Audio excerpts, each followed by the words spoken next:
বিসমিল্লাহির রহমানির রহিম। সুপ্রিয় দর্শক শ্রোতা, আসসালামু আলাইকুম। ঐতিহ্যবাহী নোয়াখালী জেলার কোম্পানীগঞ্জ উপজেলার উত্তর পূর্ব চরকালী আদর্শ যুব সংঘের উদ্যোগে ২০২৫ সালের ৩ ফেব্রুয়ারি ১১তম ঐতিহাসিক তাফসীরুল কুরআন মাহফিল অনুষ্ঠিত হয়। উক্ত মাহফিলের সমাপনী অধিবেশনে গুরুত্বপূর্ণ তাফসীর পেশ করেন বিশিষ্ট ইসলামী চিন্তাবিদ ও জননন্দিত মুফাসসিরে কুরআন হাফেজ হযরত মাওলানা মুফতি আমির হামজা কুষ্টিয়া। ভিডিও ধারণ ও সম্পাদনায় উত্তর জনপদের ইসলামিক মিডিয়া তাহজিব সেন্টার।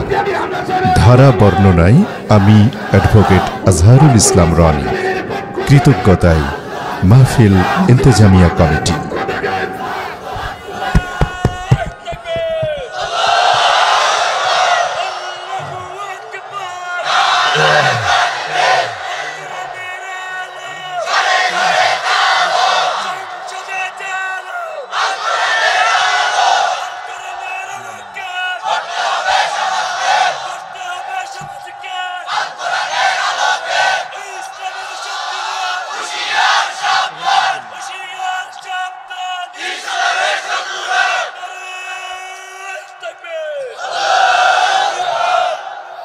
الحمد لله رب العالمين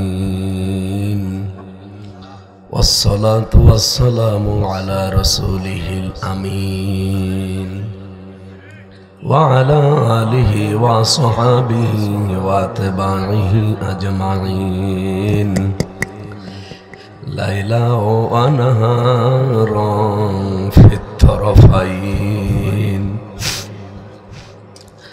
فقد قال الله تعالى في كلامه المجيد وبرهانه التوحيد: أعوذ بالله من الشيطان الرجيم. بسم الله الرحمن الرحيم.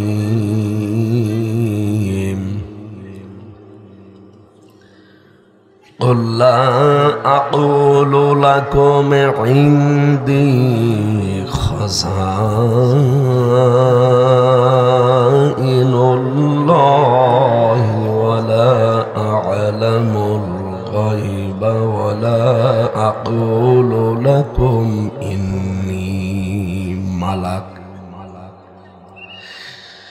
إن أتبع إلا ما يوحى إلي. قل هل يستوي الأعمى والبصير أفلا تتفكرون. وانذر به الذين يخافون أن يحشروا إلى ربهم ليس لهم من دونه ولي ولا شفيع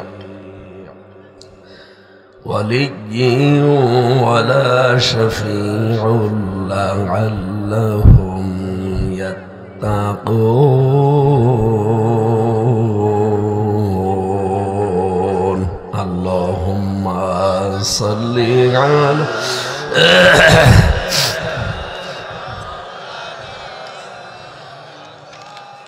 وعلى آل سيدنا مولانا محمد بلغ العلا بكماله.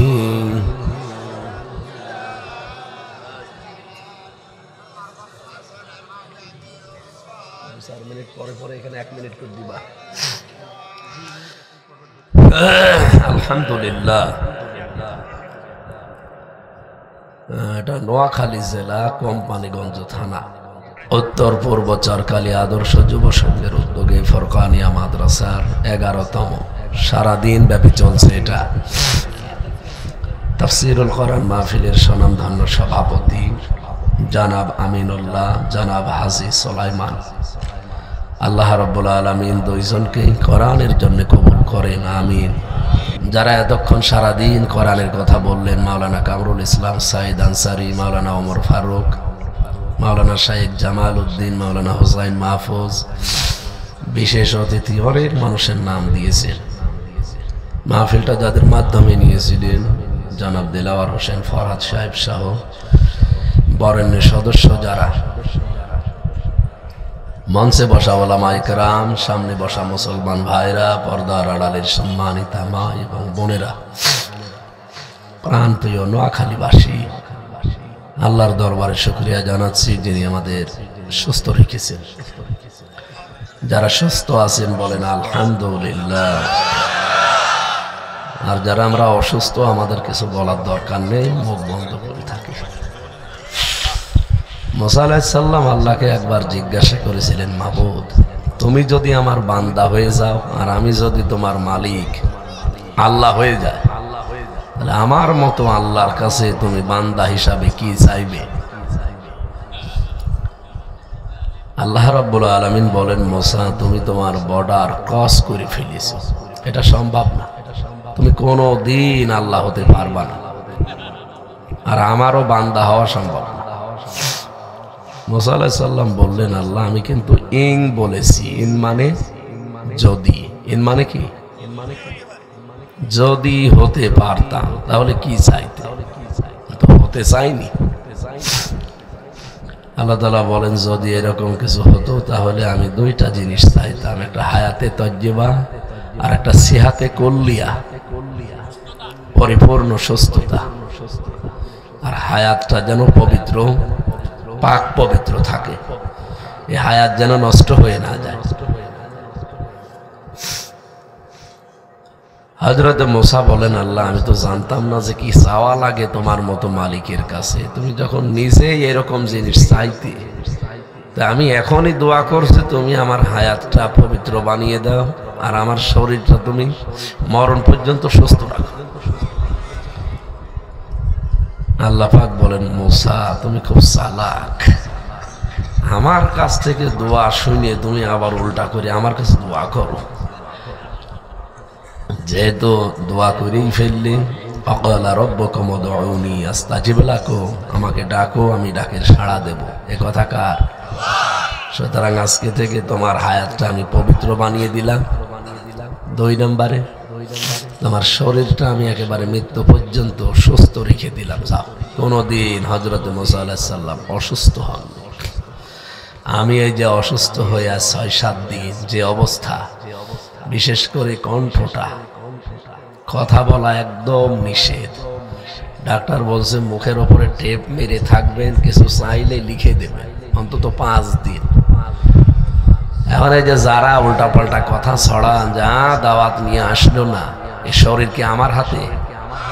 বলেন, ডাক্তারের কথা শুনি আমি যদি আজকে বাড়ি শুয়ে থাকতাম, এখানে কমিটি যে কয়জন আছে কি গালি দিতেন বলেন? আর হুজুরের তো 14 গোষ্ঠী উদ্ধার করে ছাড়তেন। তো হুজুর যে পারে না, 3টা বছর জালেমরা এমন কোন টর্চার নেই যে আমার শরীরে করেনি, সব করেছে। খাওয়া দাওয়া বন্ধ করা থেকে শুরু করে রিমান্ডে এবং ফাঁসির ওই কন্ডেম সেলে, ওদের যা ভালো লেগেছে তাই করেছে। আমি যে বেঁচে আছি এই তো ভালো। আমি তো শেষের দিকে ভেবেছিলাম যে না, আমার মনে হয় আর বের হওয়া হবে না, কারণ ওরা যা আরম্ভ করেছে, কত মানুষ মরে গেল আমার সামনে, লাশ হয়ে হয়ে বের হয়ে চলে যেত। যে বলেন তো, ওই জায়গায় আশা করা যায় যে আমি বের হব? আর এই জালেমা কোনোদিন পড়িয়ে যাবে কোনোদিন কল্পনাও করেছি? হঠাৎ আল্লাহ যে ফেলে দিল, এটা তো ফেলে দিয়েছে কে? আজকে যে বাড়িতে ছিলাম, ওই মুরব্বী বলছিল যে ওদেরকে আল্লাহ ফেলে দিয়েছে। আমার আজকের যে তেলাওয়াত কিন্তু আয়াত 50-51 নম্বর আয়াত সূরা আনামের, এর 44-45 নম্বর আয়াতের ভেতরে এদের ক্ষমতা হারানো, শুধু এদের না, কিয়ামত পর্যন্ত যারা জালেম তাদের যে ক্ষমতা হারানো এবং ক্ষমতায় তাদেরকে দেওয়া আল্লাহর একটা উদ্দেশ্য আছে। আমরা কয়েক মিনিটের ভেতরে এই কথাগুলো শিক্ষার জন্য শুনতে চাই। যেহেতু শরীরের অবস্থা ভালো না, মাঝে মাঝে একটু ডিস্টার্ব হলে কিছু মনে করি না, আসলে তো নিষেধ আসা। বলেন তো ডাক্তার যদি বলে মুখের উপরে টেপ মেরে কোনো জিনিস চাইলে লিখে দেবেন, সেই অবস্থায় মাহফিলে আসা ঠিক? আপনারা নিজেরাই বলছেন না, আমি না আসলে কি হয়তো। মানুষ কি আশ্চর্য, খালি নিজেরটা দেখে। কারারক্ষীরাও দেখতাম এই ঝামেলা করত, ওরা নিজেরাই বলতো হুজুর আপনার কোনো দোষ নেই, আমরা জানি। দোষ নেই তো সিসি ক্যামেরা দিয়ে রেখেছেন, 24 ঘন্টা তালা লাগিয়ে রাখেন, একটু ছেড়ে দেওয়া যায় না? আমাদের হাত বাঁধা। যে বিচারপতির কাছে মামলা ছিল এই 3 বছর, 3 বছর 30 বার মামলা তুলেছিল, সিএমএম কোর্ট, জজ কোর্ট, হাইকোর্ট, না লাল দাগ দিয়ে বসে হবে না। অথচ আগস্টের 5 তারিখের পরে এই মামলা শুধু তুলতে দেরি, মামলা জামিন না পুরা খারিজ করে দিয়েছে। যে কয়টা মামলা ছিল প্রত্যেকটা বলছে কি দেখে বিচার করবো, এ কোনো মাল আছে যা সব খারিজ করে দিল। আপনাদের পাশের জেলা চাঁদপুর না, চাঁদপুরে বাড়ি বিচারকের। আমি বলতেও গেলাম যে মাননীয় আদালত, এটা তো 3 বছর আপনার কাছে ছিল, তখন তো বললেন না যে কিছু পাওয়া যাচ্ছে না, হঠাৎ করে এখন আপনি কি বলেন? এইটাই বলতো যে হুজুর আমার হাত বাঁধা ছিল, কি ছিল? কিচ্ছু করতে পারিনি, এখন আমার হাত খোলা আছে, এখন আমি ন্যায় বিচার করে দিলাম। আমিও জানতাম সেই প্রথম দিন যে আপনার কোনো দোষ নেই, কারণ সংসদ ভাঙা এটা কিন্তু কোনো হুজুরের দ্বারা সম্ভব। যে বোমা মেরে উড়ানো যায় না, আর কেডা বলে কাশি নিয়ে গেছে, তারে পুলিশ ধরে বোঝায় আমি আমির হামজার ওয়াজ শুনে উদ্বুদ্ধ হয়ে সংসদ ভাঙতে এসেছি, এই হিসাবে আমারে ধরে 3 বছর জেলে দিল। শয়তান পর্যন্ত আমার মনে হয় যদি শোনে এইটা হাসবে, একটা কথা হই। অথচ মামলার আয়ু থেকে শুরু করে যারা টপ টু বটন জড়িত সবাই আমারে বলতো কোনো দোষ আপনার নেই, আমরা জানি। সবাই এক কথা বলেন, আমারে ছেড়ে দিন না কেন? না, এইটা আমাদের ম্যাডামের নিষেধ। কোথায় আপনার সে ম্যাডাম? স্বামীর বাড়ি চলে গেছে। অঘোষিত স্বামী, এটা ঘোষণা দেওয়া যাবে না, কারণ এই স্বামীর বাড়ি কেউ যদি পরিচয় দেয় যে ওইটা তার স্বামী, তারও ইমান চলে যাবে। কারণ দাদা তো ফুল হাতা, দাদা ফুল হাতা না, না হাফ হাতা? আমরা হাফ হাতা, আর ফুল হাতার সাথে হাফ হাতা জীবনে বিয়ে হবে? ও যদি বিয়ে করতে চায় দাদা এই বয়সে শেষের দিকে এসে, তাহলে ওরে মুসলমানি দেওয়া লাগবে। আরো পাকা মোতা ছাওয়া মুসলমানি দেবেন, আপনি হাজাম পাবেন কোথায়? যে হাজাম দিয়ে দেবেন, ও হাজাম তো আর দেখে কাটতে পারবে না, চোখ বন্ধ করে কাটা লাগবে। শেষে দেখা যাচ্ছে আগা কাটতেছে, কুড়া কাটতেছে। দাদা জীবনের মতো বিয়ে করার স্বাদ মিটে যাবে। দাদার স্বাদ এমনও মিটে গেছে, এই যে ডোনাল্ড ট্রাম্প, এই লোকটা 20 তারিখে জানুয়ারি শপথ নিয়েছে। আজকে কয় তারিখ? ফেব্রুয়ারির 3 তারিখ, মাত্র 13 দিন আগে শপথ নিয়েই জানিয়েছে যে ভারতের 16 লাখ মানুষ আমার দেশে আছে, সব আমি ফেরত পাঠাবো। আস্তে আস্তে পাঠাচ্ছে। দাদার এখন ধুতি খুলে যাচ্ছে, বিয়ে করার স্বাদ তো মিটে গেছে। এই জন্য এই জালেমা মহিলা কি করলেন আপনি? এদেশের আলেম ওলামাদেরকে জেলখানায় দিয়ে, রিমান্ডে দিয়ে উল্টা পাল্টা মামলা, এমন মামলা দিত যে ধর্ষণের মামলা দিয়েছে। আল্লামা সাইদির নামে দিয়েছে ধর্ষণের মামলা। যে মহিলাকে সাজিয়ে নিয়ে এসেছিল, আমি নিজে তো ছিলাম, অ্যাডভোকেট তাজুল ইসলাম। উনি জিজ্ঞাসা করছে যে মা, এই যে আল্লামা সাইদি, উনি কি আপনাকে ধর্ষণ করেছে? বলছে হ্যাঁ করেছে। আপনার সার্টিফিকেট অনুযায়ী আপনার বয়স এখন কত? কত সালে জন্ম আপনার? মেয়ে লোকটা বলছে আমার জন্ম 1975 সালে। ধর্ষণ করেছে কত সালে? 71 সালে। অ্যাডভোকেট তাজুল ইসলাম বলছিল যে মাননীয় আদালত এটা একটু লিখে, জন্ম 75-এ, ওরে ধর্ষণ করেছে 71-এ। ওইটা কি দুনিয়ায় না রুহের জগতে? এই ছিল দেশের মামলার অবস্থা। আমি তো নিজে ভিকটিম, আমি তো নিজে দেখেছি কত বড় মিথ্যা ওরা ছড়াতে পারে। সরকারি পিপি আমার বিরুদ্ধে যেই কথাগুলো বলছিল 15 মিনিট একাধারে, 15 মিনিটেও যা বলেছে প্রত্যেকটা কথা মিথ্যা কথা। আমারে আনসারুল্লাহ বাংলা টিমের প্রধান বানিয়েছে, অথচ ছাতা যে কি জীবনে আমি নামই শুনি। এরপরে মামলা দিল আমি আল্লাহর দলের সভাপতি।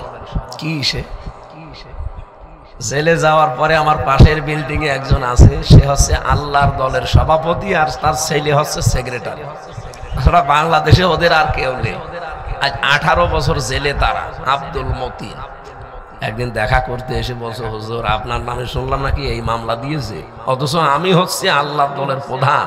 আরে দোস্ত এদিকে আস, আপনি সে আল্লাহর ওলি, আপনার মামলায় আমি আজ 3 বছর ছেলে। আমি হচ্ছে সভাপতি আর আমার ছেলে হচ্ছে সেক্রেটারি। সারা বাংলাদেশে আমাদের আর কেউ নেই। এই 2 বাপ বেটাকে এই যে ভরে রেখেছে। তখন ছিল 15 বছর। তার মানে এই সরকার যেই দিন এসেছে তার পরের বছরেই মনে হয় ওরা নিয়েছে, বা তার 2-1 বছর আগেই হবে সে জেলখানায় এখান থেকে চলছে। আর জঙ্গি নাম শুনলে তো তার কোনো জামিন নেই। কি আরম্ভ করেছিল আল্লাহ রাব্বুল আলামিন বলেন কেন এগুলো করলো জানো? এই যে এবার আমি বলছি আপনি মিলান তো। ফালাম্মা নাসমা যুকিরু বিহি ফাতাহনা আলাইহিম আবওয়াবা কুল্লি শাই।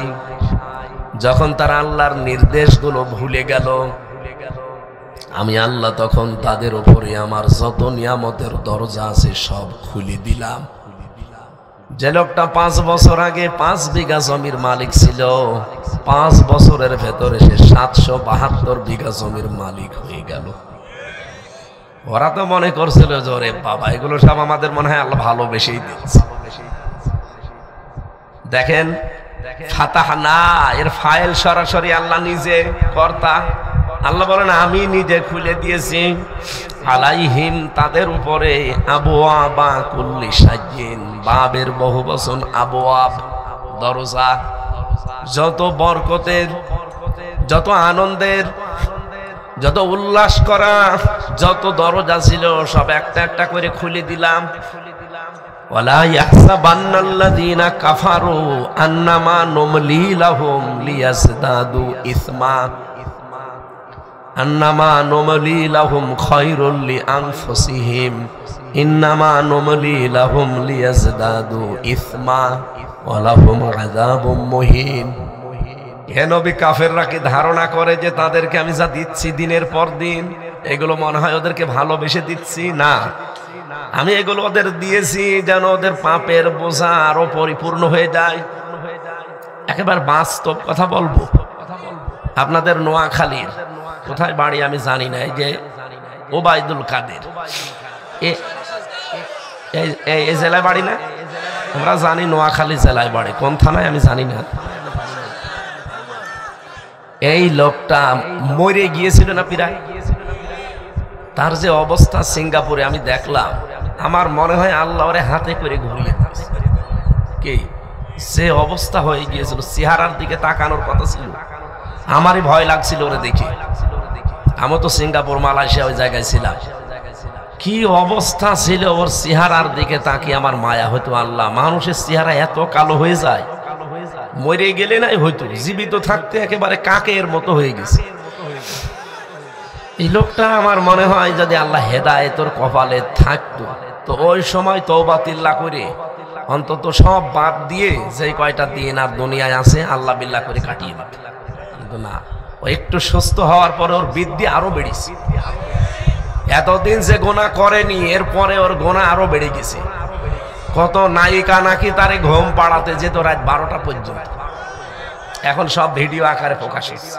আপনি মানুষ দেখে আসলেন যে আমি মরণের আজরাইল দেখে আসলাম, এরপরে একটু সুস্থতা আল্লাহ দিল আর আপনি নারী নিয়ে, মদ নিয়ে আর এমন কোন কাজ আপনার ভাই আর আপনি করেননি। কথাগুলো বোঝেন তো? আমি যেহেতু জোরে কথা বলতে পারছি না, এই কাটা কাটা কথাগুলো বোঝেন। কত নিচে নেমেছিল লোকটা, ভিডিও দেখলে এখন কত নিচে মানুষ নামে। পশু পাখিও তো অত নিচে নামে না। আপনি আজরাইল দেখে কালো কুচকুচি হয়ে গিয়েছিলেন, আপনি বাঁচবেন সে ভরসা কারো ছিল না। বাংলাদেশে সবাই বিশ্বাস করেছে আপনি মরে যাবেন, আর আপনাকে আল্লাহ হাতে ধরে ফেরত দিল, আর আপনি এসে জেনা, মদ আর ইসলামের বিরুদ্ধে কি করতেন? এই কাজগুলো করে আপনি শেষ করে দিয়েছেন। এতগুলো কাজ করার পর ও মনে করতো যে আল্লাহ মনে হয় আমাকে এগুলো ভালোবেসে আবার দিয়েছে। এমন জায়গায় আল্লাহ ওর পাপের বোঝা পৌঁছিয়ে দিয়েছে, ওয়ালাহুম আযাবুম মুহিন। আল্লাহ বলেন আমি তাদের জন্য অপমানজনক শাস্তির ব্যবস্থা করলাম। কি অপমান করেছে আপনি বলেন? ওই যে বলছিল না যে ভাই এই বাংলাদেশ না পৃথিবী তাদের জন্য সংকীর্ণ হয়ে গেছে। 257টা রাষ্ট্র দুনিয়ায়, একটা রাষ্ট্র রাজি হয়নি এই কালো বস্তাকে, এই ময়লার বস্তাকে নেওয়ার জন্য। কেউ রাজি না। এতদিন স্বামী স্ত্রীর পরিচয় দিত, সে একটু দয়া করে রেখে দিয়েছে, কিন্তু এখন আন্তর্জাতিক যে চাপ, ও মনে হয় পারবে না, কারণ ওর বিরুদ্ধে এখন আমেরিকা লেগে গেছে।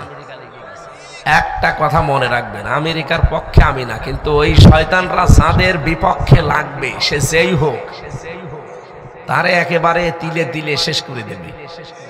দাদা বাবু তো টের পাচ্ছে না, অত গরুর পোশাক খাওয়া মানুষ, ও মাল এখন টের পাবে।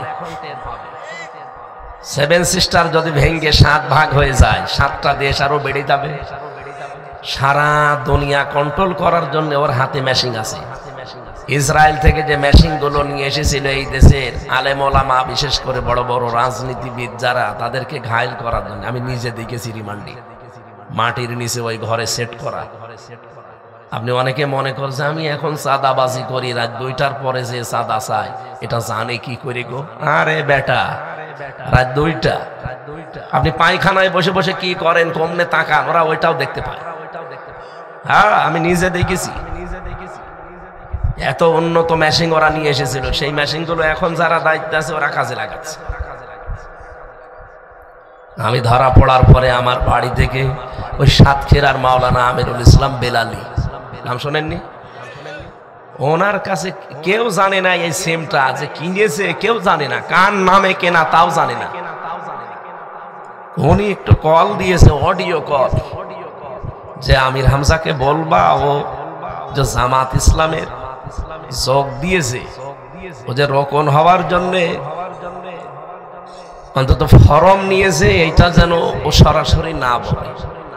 ও আল্লাহ, এই কথাটা সকালবেলা দেখি রিমান্ডে এসে আমার ভিডিও দেখাচ্ছে। কি গো, আমার বাড়ির লোক মাওলানা বেলালি সব একসাথে, মনে হচ্ছে যে এই যে কিভাবে কথা বলছি, সব কথাগুলো বাংলায় রেকর্ড করে আমার শোনাচ্ছে।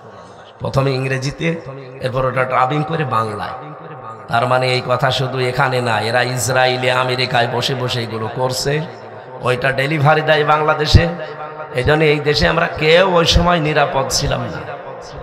আপনি পায়খানায় বসে বসে কোন দিকে তাকাচ্ছেন, ওরা ওখানে বসে বসে দেখতে পায়। এত উন্নত মেশিন নিয়ে বসে আছে, আর আপনি গাইবান্ধায় জজের কাছে চাঁদা চান, নারায়ণগঞ্জে বন্দরে রাত 2টার পর যে ব্যবসায়ীর কাছে চাঁদা চান, মনে হচ্ছে কেউ জানে না। কে বলেছে জানে না? এই জন্য আপনাদেরকে আমি সতর্ক করছি, ভাই সাবধান। গোয়েন্দাদের সাথে আমাদের যোগাযোগ আছে, বড় বড় যারা দায়িত্বে আছে। এখন জিজ্ঞাসা করি মাঝে মাঝে যে কিছু বলেন না কেন? হুজুর, আমরা 5 তারিখের পর থেকে এই দেশটাকে নখদর্পণে রেখেছি, সব আমাদের চোখের ভেতরে আমরা দেখছি যে কে কি করে। যা করছেন না, একটা মাজলুম দল ছিল বিএনপি, আমার সাথে যারা জেলে ছিল আমি দেখেছি 313টা মামলা ঘাড়ের উপরে নিয়ে জেল খাটতেছে বিএনপির এক নেতা। বললাম যে ভাই, আপনি কবে জামিন করাবেন, আর কবে জেল থেকে বের হবেন, কবে হাজিরা দেবেন বলেন তো? একটা মানুষের জন্য 313টা মামলা দেয়, ওর জীবনে আর কিছু থাকে? আমার 2টা দিয়েছে, তাই আমি তছনছ হয়ে গেছি। 313টা মামলা, ও কবে জামিন করাবে? এই মাজলুম দলটাকে আজ দেখছি 5 তারিখের পর থেকে অনেকেই ডোবানোর জন্য উঠে পড়ে লেগেছে। আপনি কথাগুলো গায়ে নেবেন না, বাস্তবে বোঝেন। হাসিনা যেই ভাঙ্গা ঢোল বাজিয়েছিল এতদিন পর্যন্ত, যে চেতনার নাম নিয়ে এখন নতুন করে অনেকের ঘাড়ে ওই ভূত চেপেছে। ও এতদিন পর্যন্ত ছড়িয়েছিল যে ৭১ এই চেতনা এই নাম নিয়ে একটা দলকে এই দেশে কোণঠাসা করে রেখেছিল। কিন্তু বাংলাদেশের মানুষ সহ সারা বিশ্বের সবাই এখন টের পাচ্ছে যে সত্যিকার অর্থে দেশটা যদি কেউ ভালোবাসে তারা হচ্ছে ইসলামপন্থী লোক।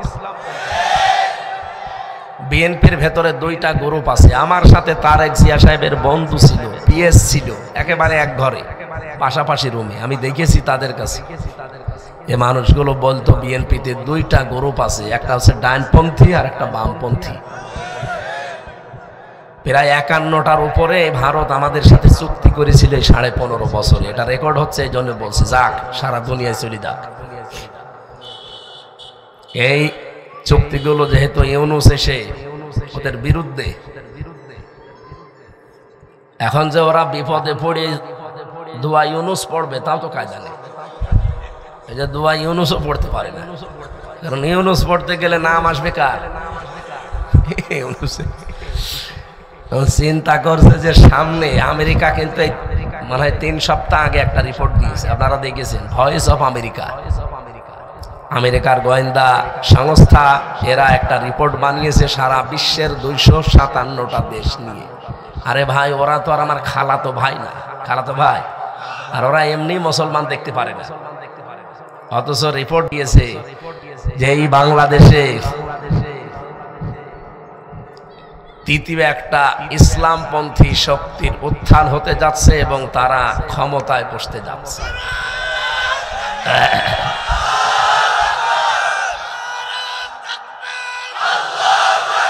আরেকটু বলি,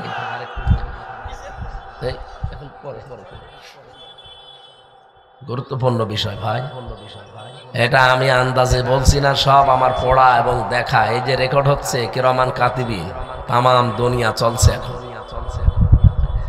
আগস্টের ৫ তারিখের আগের একটা রিপোর্ট আছে।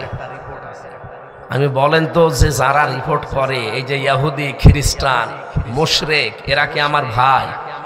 কি আমার কি শত্রু? আমার কি? আমরা একটু মাথা তুলবো, জীবনও তারা চাই না। আমাদেরকে যে স্বাধীনতা বিরোধী নাম দিয়ে এতদিন উলট পালট করেছে, ৪৭ সালে দেশটা ভাগ হয়েছিল, আমরা পক্ষে ছিলাম। কথা বলে না কেন?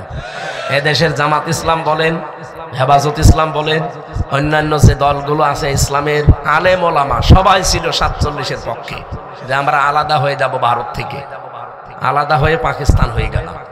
আপনি ইতিহাসগুলো পড়েন, আমার কথা বিশ্বাস না করে দেখেন ৭১ সালে যেটা হয়েছে, এই ৫৪ বছর যাদের নামের উপরে আপনি উলট পালট তকমা দিয়ে যে এরা স্বাধীনতা বিরোধী, এরা দেশের স্বাধীনতা চাইনি। হ্যাঁ ঠিক আছে, পাকিস্তান থেকে আমরা আলাদা হতে চাইনি কেন? হ্যাঁ, ওরা অত্যাচারী ১০০% আমরা বিশ্বাস করি, ওরা অত্যাচার করেছিল, ওরা আমাদের অধিকার নষ্ট করেছিল, কিন্তু আমরা চাইনি এই কারণে, কারণ ওই সময় ভারত আমাদেরকে একটা উদ্দেশ্য নিয়ে সাহায্য করেছিল। ইসলামপন্থী লোকেরা আপনার চাইতে অনেক আগে অনেক কিছু টের পায়, কারণ এর ভেতরে সেই টের পাওয়া জিনিসগুলো আছে। তারা টের পেয়ে জানিয়েছিল যে না, আমরা পাকিস্তান থেকে আলাদা হতে চাই, কিন্তু ভারতের সাহায্য নিয়ে না, কারণ এই শয়তানরা জাতে মাতাল হলো, তাহলে ঠিক আছে। ওরা আমাদের সাহায্যের নাম নিয়ে, ও ছিল বড় ভাই ভারত, পাকিস্তান ছিল মেজো ভাই, আমরা ছোট ভাই। আমরা দুই ভাই যেহেতু এক, আর ও তো একা এক, দুইজন একসাথে থাকলেও জীবনও পারত না। ষড়যন্ত্র করে চিন্তা করেছে এই দুই ভাইকে আলাদা করে দিতে পারলে, ছোটটাকে যে আমার কাছে আছে, আস্তে করে কাছে নিয়ে আসতে পারলে আমরা দুইজন এক হয়ে যাব, সারা আশপাশের এই ৮টা-১০টা দেশ আমরা কন্ট্রোল করব। এই নিয়ত ছিল তার। সবচাইতে বড় বিষয়, এদেশে আমাদের সাহায্য করার নাম নিয়ে এই যে গত ডিসেম্বরে, মাত্র ১ মাস ১.৫ মাস আগে, ১৬ই ডিসেম্বর গেল না, দেখেছেন মোদি কি স্ট্যাটাস দিয়েছে? বাংলাদেশ স্বাধীন করলো এই মানুষগুলো, আর ওই স্ট্যাটাস দিয়েছে এই স্বাধীনতা ভারতের।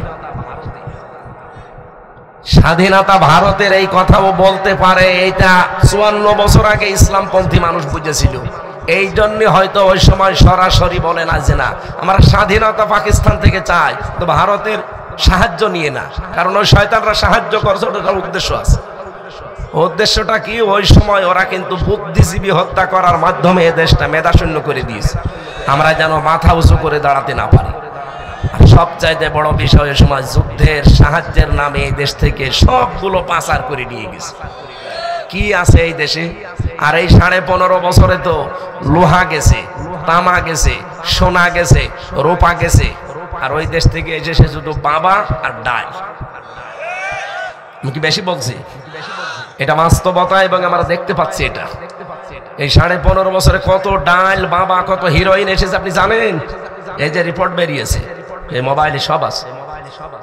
এই 15.5 বছরে এত ডাল, এত বাবা।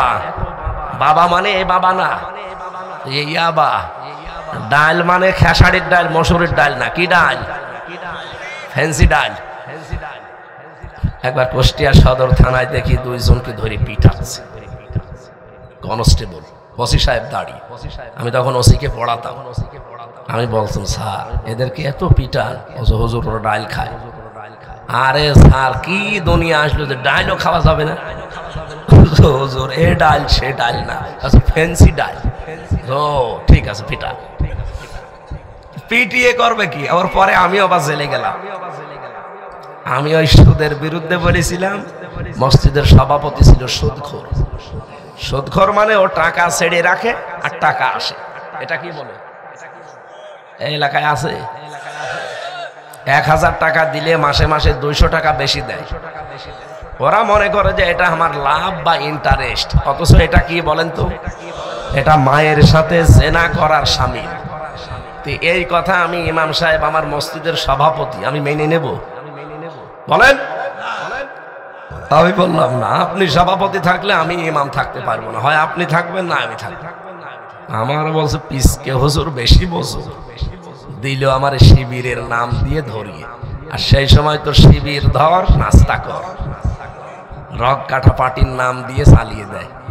এই বাংলাদেশে শিবির কোনোদিন কারো রগ কেটেছে যদি প্রমাণ দিতে পারেন, আমি মাহফিলেও আসবো না কোনোদিন। কিন্তু যারা এই ট্যাগ লাগায়, তারা যে রগ কাটে, তারা যে ছুরি দিয়ে মানুষকে কোপ মারে, আমি নিজে দেখেছি। এই যে বিশ্বজিৎ, নাম শোনেননি নাকি? এলাকায় নাম শোনেননি? বিশ্বজিৎ একটা হিন্দু ছেলে, একে যে কপিয়েছিল, আমার সাথে ওই ছেলেটা জেলে ছিল।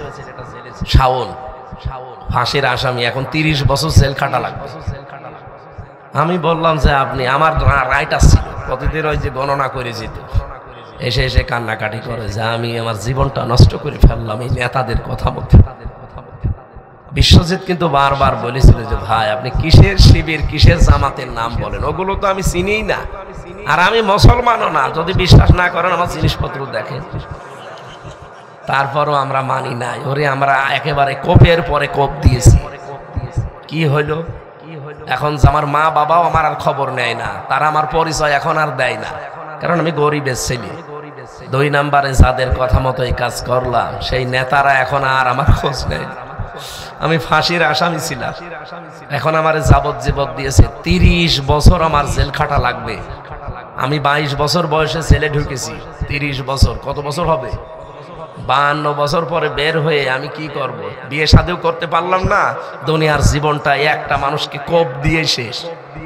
সুতরাং এটা প্রমাণ কিন্তু হয়ে গেছে, যারা এই তকমা লাগান যে শিবির রগ কাটে, যারা তকমা লাগায় তারাই কাটে। শিবির জামাত কোনোদিন রগ কাটে না, আরো মানুষের রগ কেটে গেলে রগ জোড়া দিয়ে দেয়। শেষ পর্যন্ত যে কথাটা তুলছিলাম, এই কথাটা বুঝিয়ে নেই।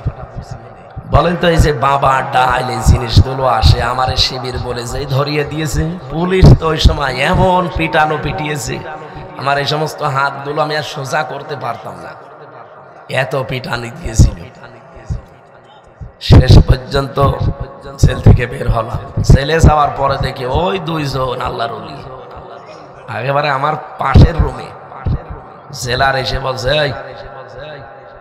এই গাঁজার গাছ লাগিয়েছে কি? ওদেরকে গাঁজা খাওয়ার জন্য, ডাল খাওয়ার জন্য পুলিশ জেলে দিয়েছে। ও শয়তান, এত বড় শয়তান, জেলে যাওয়ার পরে টবের ভেতরে গাঁজার গাছ লাগিয়েছে। আমাদের নিয়ে আসলেন কি করে? আদালত থেকে আসার সময় আমার তো লোকজন আছে, বন্ধু বান্ধব, তারা ওই গাঁজার বীজ দিয়েছিল। ওই বিসি আমরা এই মুখের ভেতরে কোনায় রেখে দেই, যতই ম্যাশিং মারুক ভেতরে তো দেখতে পারবে না, এই জায়গায় রেখে দেই, নিয়ে ভেতরে আসার পরে ওইটা বের করে ফেলি। এসে এই গাছগুলো লাগিয়েছিলাম, এখন এই যে এত বড় বড় গাছ হয়েছে। জেলার বলছে কি শয়তান, গাঁজা খাওয়ার জন্য জেলে দিল, আরে জেলের ভেতরে এসে গাঁজার গাছ লাগিয়েছে।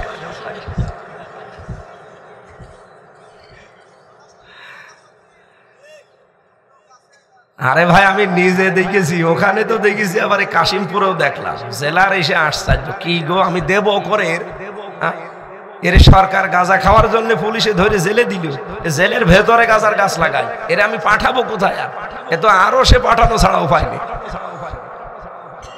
জেলারটা হিন্দু তো বলছে ও তো আর আরস বিশ্বাস করে না, বলছে স্বর্গে। দেবদুলাল বলছে এর স্বর্গে পাঠানো ছাড়া হুজুর এ গাঁজা খাওয়া ছাড়বে না, যদি স্বর্গে চলে যায় তাহলে হয়তো গাঁজা আর খাবে না। আমি ওই সময় দেখেছিলাম মানুষগুলো অত্যাচার জুলুম নির্যাতন করে, যে বাস্তবতা যা দেখতে পাচ্ছি ঠিক আমি এই 54 বছরে, আমার তো 33 বছর, আমি যাই দেখছি লেখাপড়া করি, আমার তো লেখাপড়া বাংলাদেশে আর নেই, অন্তত অনার্স মাস্টার্সের উপরে। দেশে তো আর কি এমফিল আছে, ও তো একা একা পড়া লাগে, পিএইচডি আছে একা একা করা লাগে, এরপরে আর নেই। অন্তত বিশ্ববিদ্যালয়ে আমি শেষ করি, যা দেখলাম এই দেশ থেকে লোহা পাচার হয়ে যায়, তামা পাচার হয়ে যায়, স্বর্ণ পাচার হয়। আমি ভারতের এই আশপাশে সব প্রদেশে ঘুরেছি, কারণ মাহফিল থাকতো ওই দেশে, এখানে হইতে দিত না তো। 54 জেলা বা 54টা থানা, জেলা না বাংলাদেশের 64টা, প্রায় জেলায় 144 ধারা। কি করব, তখন বাধ্য হয়ে যেতাম এই কলকাতা, আসাম, এই আশপাশ যতগুলো প্রদেশ আছে সবগুলোই ঘুরতাম। দেখেছি এই দেশ থেকে মানুষগুলোর কি ব্যবসা চলছে, 15.5 বছর আরো বেশি। এরা লোহা নিয়ে, তামা নিয়ে, স্বর্ণ নিয়ে, রূপা নিয়ে চলে যায়, আর ওখান থেকে পাঠায় বাবা আর ডাল। এই 15.5 বছরে গোপন চুক্তি হয়েছিল প্রায় 51টার উপরে। যেহেতু মোদি দাদা দেখতেছে আমার বউ আমার কাছে চলে এসেছে, এখন এই চুক্তিগুলো তো ইউনুস রাখবে না, করা যায় কি? আর এই দেশে যারা ইসলামপন্থী জীবনও ওরা আমার কথা মানবে না। এখন চুক্তিগুলো ধরে না রাখলে ওদের বিশাল লস হয়ে যাবে। এই জন্যই তো বলে যে ফেনী, এটা পাশের জেলা ফেনী না, বলে যে ফেনীটা ঘট করে কেটে দিতে পারলে চট্টগ্রাম আমরা নিয়ে নেব, তখন আমাদের ব্যবসা করা সহজ হবে। আরে দাদা আপনি কি যৌতুক নেবেন? আর মেয়ে তো পালিয়ে গেছে, যৌতুক কিসের? পালানো মেয়ের তো বিয়ে আমরা মানি না, এই কথা বলেন না কেন? পালানো মেয়ে বিয়ে আমরা মানি না, দরকার হয় মেয়ে আমাদের দিয়ে দেন, আমরা আল্লাহর কাছে পাঠিয়ে দিই। কিন্তু ও মেয়ে যা বেরিয়ে চলে গেছে, ও মেয়ে আমরা আন নেব না, আমাদের একটা মান সম্মান। হ্যাঁ, অবৈধ বিয়ে 2 নম্বর পালানো বিয়ে। এখন ওরা চিন্তা ভাবনা করছে, আমি সতর্ক হওয়ার জন্য বলছি ভাই, চিন্তা ভাবনা করে দেখেছি যে না, এই দেশে বিশেষ করে মুসলমান যারা, খাঁটি মুসলমান যারা, প্র্যাকটিসিং মুসলিম, এদেরকে জীবনও আপনি কাবু করতে পারবেন না। আরে ভাই এই দিকে তাকিয়েই তো আমির জামাতে কথা বলেছিল যে দেশটাকে মন থেকে ভালোবাসে হয় সেনাবাহিনী নাই জামাত ইসলাম, ঠিকই তো বলেছি। আর এইটা নিয়ে আপনি তোলপাড় করে ফেললেন, হ্যাঁ আমাদের কোনো দাম নেই। দাম তো নেই। বিএনপির ভেতরে গ্রুপ 2টা, একটা ডান একটা বাম। এই ডান গুলো যায় একাজ, ডান গুলো যেটুকু আছে, এই যে লুৎফুজ্জামান বাবর আমার পাশে জেলে ছিল, আমি দেখেছি তার, এই লোকটা ডানপন্থী। তো বামপন্থী যে কয়টা আছে, ডানপন্থীদেরকে ওরা কিনতে পারবে না, বামপন্থীদেরকে ওরা অলরেডি টপ দিয়েছে যে তোদেরকে আমরা চেয়ারে বসিয়ে দেব, আমাদের এই চুক্তিগুলো যেন ঠিক থাকে। আর বামপন্থী যেগুলো তো আল্লাহ রসুলও বিশ্বাস করে না, এই জন্যই তো বলে যে শরিয়া আইন আমরা বিশ্বাস করি না, কোরআনের সাথে রাজনীতির সম্পর্ক নেই। এই কথা বলছে না কেন? ওরা বেশ ভালো জাতে মাতাল হলো, তাহলে ঠিক আছে। এই এবং এই উগ্রপন্থী হিন্দু যারা গরুর পোশাক খায়, আমরা খাই গরুর দুধ, আর ওরা মদ। এই শয়তানগুলো এখন এদের উপরে ভর করে দেখেন, এই 15.5 বছরে আওয়ামী লীগ সেই হাসে কথা বলতো, সেই মুখে কথা বলতো, এখন কিছু বামপন্থী এদের ভেতরে যেগুলো আছে ঠিক ওই ধাঁচে কথা বলছে। এই 54 বছরে তকমা লাগিয়ে লাগিয়ে লাগিয়ে শেষ করে দিয়েছে, পারে নাই। আরে ভাই, এখন আপনার নতুন করে কি সাগান দিল যে এরা যুদ্ধ অপরাধী, এরা দেশ চাইনি? 15 বছর তো আপনার সাথে আমরা ছিলাম, কিছু তো বললেন না। আপনার ওপরে কে ভর করেছে কেউ না জানলে দেশের আলেমরা জানে, কারণ এই দেশের আলেমদেরকে জানিয়ে দিয়েছে এই কোরআন। কথা বলেন ঠিক কিনা? আপনারা যেটা 54 বছর পরে জানেন, এ দেশের আলেমরা সেটা 54 বছর আগেই জেনে ফেলে। এই জন্য বাম সেই কয়টা, এগুলো যেহেতু পা দিয়েছেন, ওরা কিন্তু ব্যবহার হয়ে গেলে ছুড়ে ফেলে। সবার আগে দেশ, দেশই যদি না থাকে তখন আমি মাথা রাখবো কোথায়? কথা বলে না কেন? এই জন্য মাওলানা মামুনুল হক জেলখানায় 3 বছর এক ঘরে ছিলাম আমরা। বারবার বলতো, হামজা যদি বাইরে যেতে পারি, এই টুপি নিয়ে আমিন জরি বলা নিয়ে, বুকে হাত বাঁধা নিয়ে না, কার আকিদা খারাপ কার আকিদা ভালো সব বাদ, আগে দেখবো যে দেশটা কি করে টিকিয়ে রাখা যায়। এই জন্য ঐক্যবদ্ধ হব। এই জন্য দেখেন সব আলেম ওলামা এখন এক হয়ে যাচ্ছে, সরমনায়ের পীর পর্যন্ত এক হয়ে গেছে। এখন বলছে আকিদা মাকিদা পরে, আগে দেশটা বাঁচিয়ে দেয়।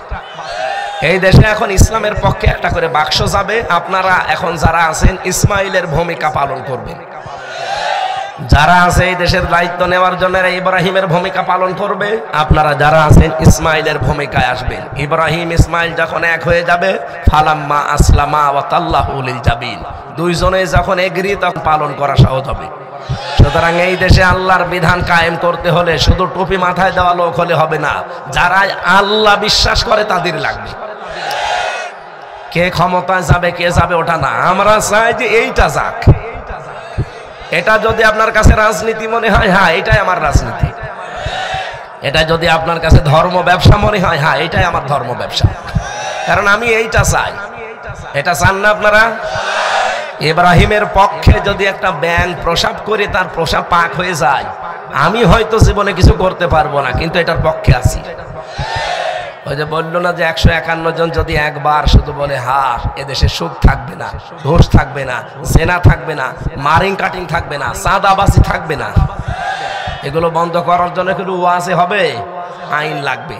আর ওইটাই সামনে আল্লাহ আমাদের দেখিয়েছে। আগস্টের 5 তারিখের আগে খ্রিস্টানরা রিপোর্ট দিয়েছে, ইহুদিরা, যে এই দেশে মাত্র 100 জনের 15 জন চায় যে কোরআনের বিধানে দেশে কায়েম হোক। তার ভেতরে এই অধ্যক্ষ সাহেব একজন। এইরকম মানুষ কতজন? 100 জনের। এই জানুয়ারির 1 থেকে 30 তারিখ পর্যন্ত চলে গেল। রিপোর্টগুলো আন্তর্জাতিক দেখবেন।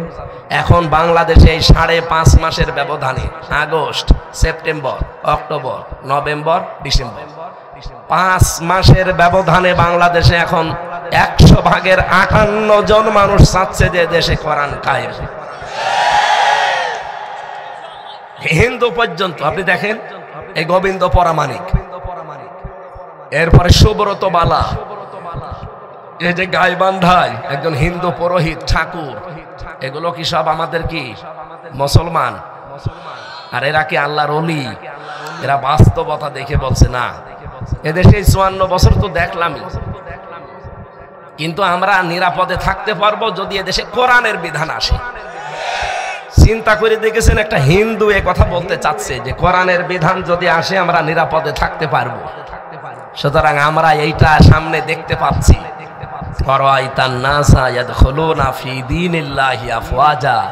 হেনবে আপনি দেখবেন দলে দলে পালে পালে মানুষ ইসলামে প্রবেশ করছে। সেই অবস্থা এখন দেখতে পাচ্ছেন না? 15 থেকে 58 যদি হয়ে যায় 5 মাসে, আপনি আর কিছুদিন যেতে দেন। আমি বিশ্বাস করি এবং আপনাকে আমি বিশ্বাস করাতে পারি, 100 ভাগের 100 ভাগ মানুষ বলবে আমরা এদেশে কোরআনের বিধান চাই। হিন্দুরা দেখছে যে না, আমাদের মন্দির মুসলমান পাহারা দেয় 5 তারিখের পরে, আমাদের বাড়ি ঘর বানিয়ে দেয়। আমার নিজের জেলা কুষ্টিয়ায়, আমার ইউনিয়ন পাটিকাবাড়ি সদর থানা, হিন্দুর বাড়ি ওরা ভেঙে দিল। আমরা নিজে টাকা পয়সা কালেকশন করে জামাত ইসলামের ইউনিয়ন সভাপতি যিনি, আমির যিনি, সেক্রেটারি যিনি, আমার কাছেও টাকা নিয়েছে। টাকা পয়সা তুলে 2 লাখের উপরে তার ঘরটা বানিয়ে দিলাম। সে জীবনে কোনোদিন ইসলাম ছাড়া, আলেম ছাড়া আর কিছু কোনোদিন ভাববে? আপনি এখন তারে কোড়াল মারেন যে না, আমি চাই আল্লাহর কোরআন দেশে কায়েম হোক, কারণ আমি নিরাপদ হয়ে গেছি, আমার বাড়িটা হয়ে গেছে। এদেশে মাত্র 6% অন্যান্য জাতির লোক আছে, তারা সবাই চাচ্ছে এখন। আর মুসলমান আমরা যারা আছি তারা তো চাচ্ছি। আমাদের ভেতরে কিছু মুনাফিক আছে যারা ওই দাদাদের 5 আটা গোলামি করছে, এখন তারা বাদ দিয়ে তারা সফল হতে পারবে না ইনশাআল্লাহ। আল্লাহ আমাদের কাছে মনে হচ্ছে ওমরের প্রতিচ্ছবি একজন মানুষ আল্লাহ পাঠিয়ে দিয়েছে। কথা বলেন।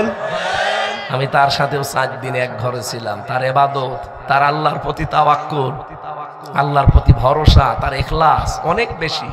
আল্লাহ এমনিতে তো ইসলামের পূর্ণ জাগরণ তৈরি করে দিচ্ছে না, কিছু মানুষের ইখলাসের কারণে, ত্যাগের কারণে।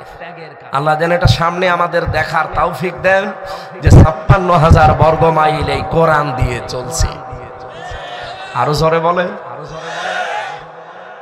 আল্লাহ পাক বলেন ওরা যখন ভুলে যায় ওই মানুষগুলোর জন্য, তখন তাদের রহমতের বরকতের, তাদের ক্ষমতার দরজা সব খুলে দেয়।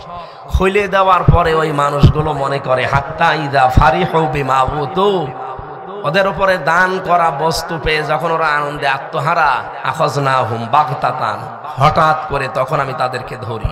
আল্লাহ ঠিক আয়াতটা বাংলাদেশে মিলিয়ে দিয়েছে। ওরা যখন ওদের উপরে দান করা এই ক্ষমতা পেয়ে, ক্ষমতা দান করা কার? নাকি নিজেদের? আল্লাহ বলেন আমার দান কিছু বস্তু পেয়ে যখন আনন্দে আত্মহারা, ঠিক তখন আমি তাদেরকে ধরলাম আকস্মিক ভাবে, এমন ভাবে ধরেছি যে দুপুরের খাবার খাবে সে সময়ও পায় না। 5 মিনিট কি যেন লেগবে জাতির উদ্দেশ্যে। আল্লাহ বলেন না, তাড়াতাড়ি পালা। ফাইদাহুম মুবলিসুন, ওরা হতাশ হয়ে গেছে। হইল কি? সাইদি সাহেব বলেছিল না যে জালেমরা একটা গর্তও পাবে না ইঁদুরের, ঠিক এখন তাই হচ্ছে। গত 2 দিন এক শয়তান দেখলাম হাসিনাতেই আস্থা, এটা লিফলেট করে করে মারছে, আজকে পুলিশ ধরেছে। এমন পিটানো পিটিয়েছে পেছনে লাল হয়ে গেছে। এইটাই হবে সামনে, জালেমদের কোনো ছাড় নেই। হাসিনার তৈরি করা কোনো কথা এদেশে আর মরণের আগ পর্যন্ত চলবে না। নতুন শব্দ তৈরি করে উনি বলছিলেন ওই ওয়ান জাস্টিস, যেটা তৈরি করে এটা কোরআনের শব্দ। ইন্নাল্লাহা ইয়া'মুরু বিল আদলি, অবশ্যই আমি আল্লাহ তোদের নির্দেশ দিচ্ছি তোরা দুনিয়াতে কি করবি? ন্যায় বিচার। আর এটাই ছাত্র জনতা চেয়েছিল, আমরাও এটাই চাই। কথা বলেন না কেন?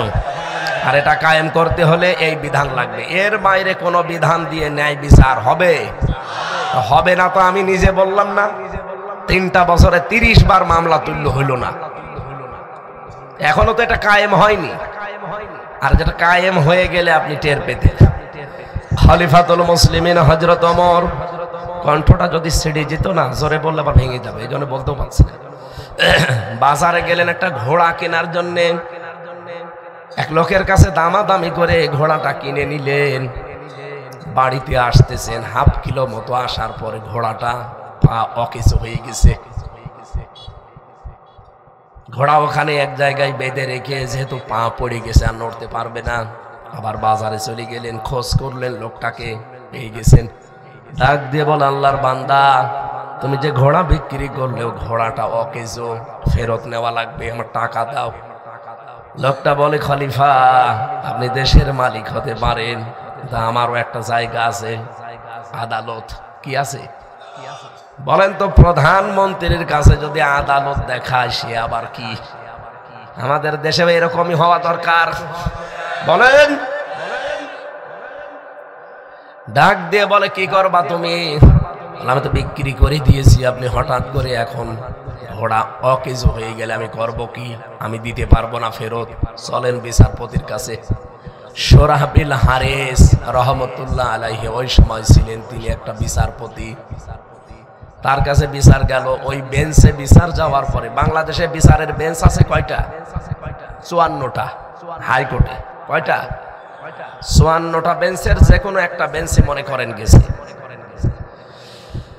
শোরাহ বিন হারিস রহমতুল্লাহ আলাইহি কথাগুলো শুনলেন, ডাক দিয়ে বললেন, খলিফা আপনি দেশের মালিক হতে পারেন, কিন্তু এর রায়টা আপনার পক্ষে দেওয়া সম্ভব না। কারণ একটা জিনিস বিক্রি হয়ে গেছে, হওয়ার পরে ওইটা আপনার দায়িত্বে। এখন আপনি কি ওটা কি বেঁচে থাকবে না মরে যাবে, সেটা মালিকের দায় না, ওটা আপনার দায়। হযরত ওমর বললেন, বিচার কি এরকমই? বলে, হ্যাঁ। এই পক্ষ এখন ওই মালিকের পক্ষে চলে গেছে, বিক্রেতার পক্ষে আপনার পক্ষে রায় দেওয়া সম্ভব না। জান, আমার মনে হয় এই দেশে হলে ওই বিচারপতি চাকরি থাকতো।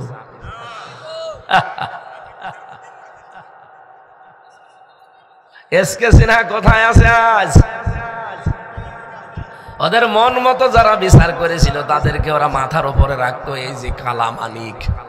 কিন্তু আল্লাহ ধরেছে, কলার পাতা শুয়েছে, গলায় গামছা দিয়ে টেনে এনেছে, ওর বিসি উড়ে গেছে। আমি বানিয়ে বলছি না, আমি এই গাজীপুরে ছিলাম কয়েকদিন আগে। আমি যেই কারাগারে, যেই ফাঁসির কন্ডেম সেলে ছিলাম, যেই 17 নম্বর রুমে, ওই শয়তান নাকি এখন সেই রুমে আছে। কারারক্ষী ওয়াজ শুনতে এসেছিল, এসে বলছে হুজুর ওই শয়তান আমার আন্ডারে আছে, ওরে বেঁধে রাখবে সবসময়। বলছে হুজুর ওর বিসি নেই। বিসি দরকার নেই, ও বিসি দিয়ে বসে কি করবে? ওর বউ চলে গেলেই ভালো, শয়তান বিসি দিয়ে কি করবে?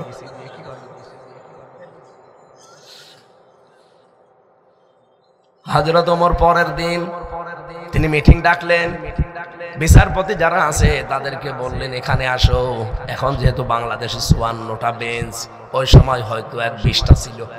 সবাইকে দিয়ে সুরাহ বিন হারেস রহমতুল্লাহ আলাইহিকে বললেন, দেখো তুমি যে বিচার করলে, এত সৎ সাহস নিয়ে বিচার করা যাইতে তুমি প্রধানমন্ত্রীর বিরুদ্ধে রায় দিলে, তোমার মতোই বিচারপতি আমার লাগবে। আজকে থেকে তোমার আমি প্রধান বিচারপতি বানিয়ে দিলাম। আমাদের দেশে দু একজন যদি একটু এরকম কিছু করতো, ওরে প্রধান জায়গায় দেওয়া দূরের কথা, একেবারে নিচে নামিয়ে দিত। একজন হাইকোর্টের বিচারপতি বিদায় নেওয়ার আগে বলেছিল না, এই দেশটা তো জাহান্নাম বানিয়ে ফেলেছেন। আসলে এই দেশটা জাহান্নাম বানিয়ে ফেলেছে। আপনি দেখেন এই দেশটায় যদি সত্যি আল্লাহ কোরআনের বিধানটা কায়েম করে দেয়, আর বহির্বিশ্ব থেকে যে চাপগুলো আসছে যদি আমরা মোকাবেলা করতে পারি, জনগণ ঠিক থাকলে পারবো। দেখবেন 56,000 বর্গ মাইল একটা মিনি জান্নাত হয়ে গেছে। আর এইটা দেখার অপেক্ষায় আমার এই চোখ আছে। আমি অসুস্থ পড়ে থাকতাম হাসপাতালে, জোর করে উঠে চলে এসেছি। কথা বলা একেবারে নিষেধ, মুখে টেপ মারার কথা, তারপরও জোর করে বলতেছি। আল্লাহ যেন এই উদ্দেশ্যে, এই কষ্ট, এই স্যাক্রিফাইসের কারণে বাংলাদেশে ইসলাম কায়েম হয়েছে, এটা দেখে মরার তৌফিক দেন। ফাকতি আদাবিরুল কওমিল্লাযিনা যালামু, আল্লাহ বলেন জালেমদের শিকড় কেটে ফেলা হয়ে গেছে। ওতিয়া এটা মজুদ, এর ফাইল জানা নেই, কর্তা কে কেউ জানে না। জালেমদের শিকড় কেটে ফেলেছে কে? না না না, এই আপনি আলেম, আন্দাজে বলেন কেন? জালেমদের শিকড় কাটা হয়ে গেছে, কে কেটেছে কেউ জানে না। আপনি কুষ্টিয়ায় হানিফের বাড়ি যান, আমাদের এমপি ছিল, নাম শোনেননি? মাহবুবুল আলম হানিফ। ওর বাড়ি এখন মাটির সাথে মানুষ মিশিয়ে দিয়েছে, পায়খানার প্যান পর্যন্ত খুলে দিয়ে চলে গেছে। কিন্তু কে ভেঙেছে এত বড় বাড়ি? তার ভাইয়ের বাড়ি 8 তালা, তার বাড়ি 4-3 তালা। বলেন তো পায়খানার প্যানও নেই, ইটও খুলে নিয়ে চলে গেছে। কে করেছে কেউ জানে। সারা দেশে জালেমদের বাড়ি ঘরের অবস্থা এই। আপনাদেরটা আছে? এটাও নেই। সেদিন কিশোরগঞ্জে এক নেতার বাড়িতে গিয়েছিলাম। এই 15 বছরে কি দাপট ছিল তার, যে দেখি বাড়িটা এখন পায়খানা, 8-9 জন করে ঢুকতেছে, কেউ এদিকে কেউ এদিকে কেউ এদিকে কেউ এদিকে, মনে হচ্ছে জামাতবদ্ধ টয়লেট চলছে। আমি আবু জেহেলের বাড়ি দেখেছিলাম কাবা শরীফের পাশে, ওটা জাতীয় টয়লেট, কি ইন্টারন্যাশনাল টয়লেট না ওইটা? আমাদের ঢাকার যে বাড়িটা মানুষ আবেগে চোমা খেত, আপনি যে দেখেন ওইটা এখন ঠিক আবু জেহেলের বাড়ির মতো। ওইটা হয়তো সাজানো গোছানো, আর এটা ওইরকম না, এটা নষ্ট। এটাও 4-5 জন করে যাচ্ছে, একবারে পোশাক, মনে হচ্ছে জামাতবদ্ধ পোশাক চলতেছে।